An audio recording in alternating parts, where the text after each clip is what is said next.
مجھے اتنا ٹینشن، مجھے اتنا دکھ، مجھے یہ تکلیف، مجھے وہ تکلیف۔ آج ہم دیکھیں ہر ایک کی زبان پر یہ جاری ہے کہ میری زندگی میں یہ پریشانیاں ہیں، میری زندگی میں یہ حالات ہیں، میری زندگی میں یہ تکالیف ہیں، تکلیفیں ہیں۔ ذرا ہم اپنے نبی کی طرف متوجہ ہو جائیں، نبی صلی اللہ علیہ وسلم کی زندگی کو دیکھیں ہم۔ نبی صلی اللہ علیہ وسلم فرماتے ہیں لقد اخفت فی اللہ وما یخاف احد ولقد اوذیت فی اللہ وما یؤذی احد، کہ مجھے اللہ کے دین کی خاطر جتنا ڈرایا گیا، جتنا دھمکایا گیا، کسی اور کو نہیں ڈرایا گیا۔ مجھے اللہ کے دین کی خاطر جتنی تکلیفیں دی گئی، کسی اور کو نہیں دی گئی۔ نبی صلی اللہ علیہ وسلم کی زندگی ہم اٹھا کر تو دیکھیں، کتنی تکلیفیں نبی صلی اللہ علیہ وسلم نے برداشت کی، قسم خدائے پاک کی۔ اس لیے نہیں، صرف ایک وجہ نبی صلی اللہ علیہ وسلم تکلیفیں کیوں برداشت کر کے گئے کہ میرے اور آپ کے لیے، کہ کل آنے والے امتی، میرا امتی یہ نہ کہے کہ نبی صلی اللہ علیہ وسلم تو عیش و عشرت میں زندگی گزار کر چلے گئے اور ہمارے لیے کوئی نمونہ نہیں چھوڑا۔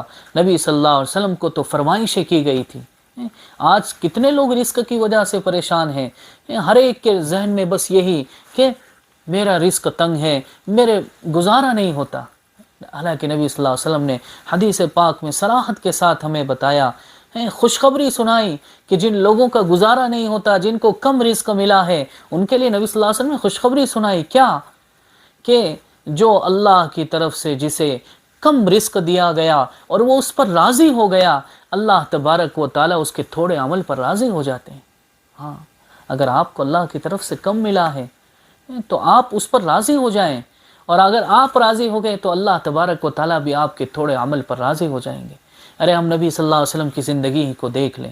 آج انسانوں کا سب سے بڑا مسئلہ انہوں نے کیا بنا رکھا ہے ہمارا، کہ ہم رزق نبی صلی اللہ علیہ وسلم کو فرمائشیں کی گئی تھی۔ کیا فرمائش؟ کہ آپ نبی، آپ کہہ دے، صرف ایک مرتبہ آپ کہہ دے، یہ احد پہاڑ آپ کے ساتھ سونا بنا کر ہم چلائیں گے۔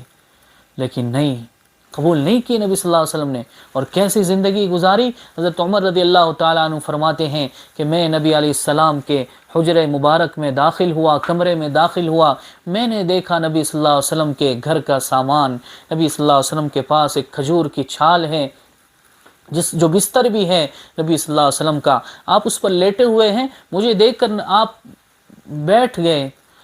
میں نے دیکھا کہ آپ کی کمر مبارک پر کھجور کی چھال کے نشانات موجود تھے، اور میں نے دیکھا آپ کے حجرے مبارک میں، نظر دوڑائی، ایک کونے میں ایک مٹھی جو رکھے ہوئے ہیں اور ایک مشکیزہ پانی، یہ کل کائنات نبی علیہ السلام کی ہے۔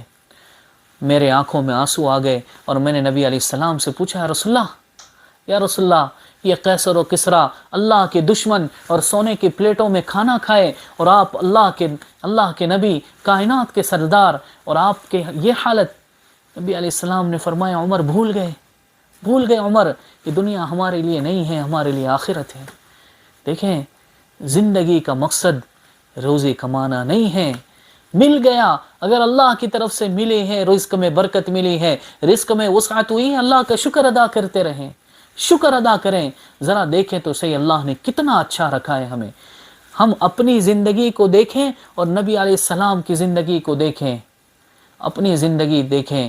جب کبھی کھانا کھائیں، ذرا تصور کریں کہ آج دنیا میں کتنے لوگ ایسے ہیں جن کو کھانے کے لیے لقمہ میسر نہیں ہے۔ ہمیں 2 وقت 3 وقت اللہ پیٹ بھر کر کھانا کھلا رہے ہیں۔ جب کبھی بستر پر سوئیں، تھوڑی دیر سوچ لیا کریں، کبھی اپنے گھر کی چھت کو دیکھ کر، بستر کو دیکھ کر تھوڑی دیر سوچ لیا کریں کہ اللہ نے ہمیں، آج کتنے لوگ ایسے جن کے پاس رہنے کے لیے چھت موجود نہیں، سونے کے لیے بستر موجود نہیں۔ ارے نبی علیہ السلام کوئی دیکھ لیا، نبی علیہ السلام کے بارے میں سوچ لیں کہ کھجور کی چھال کا ایک بستر تھا، میرے اور لیے، آپ کے لیے تکلیف برداشت کر کر گئے تھے۔ اس لیے شکرانے کی عادت ڈالیں، اور ذہن اور ٹینشن اور فکر صرف ایک ہو کہ میری آخرت کیسے بن جائے۔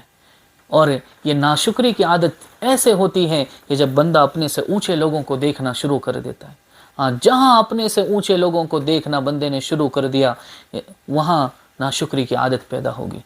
اس لیے جب کبھی زندگی میں یہ خیال آئے کہ میں اتنا پریشان، میری ایسی تکلیفیں، نبی علیہ السلام کی زندگی ہمارے سامنے ہے، ہم نبی علیہ السلام کی زندگی کو اپنی زندگی سے کمپیئر کر کے دیکھ لیں، نبی صلی اللہ علیہ وسلم نے کتنی تکلیفیں ہمارے لیے برداشت کر کے گئے، بہت سکون ملے گا۔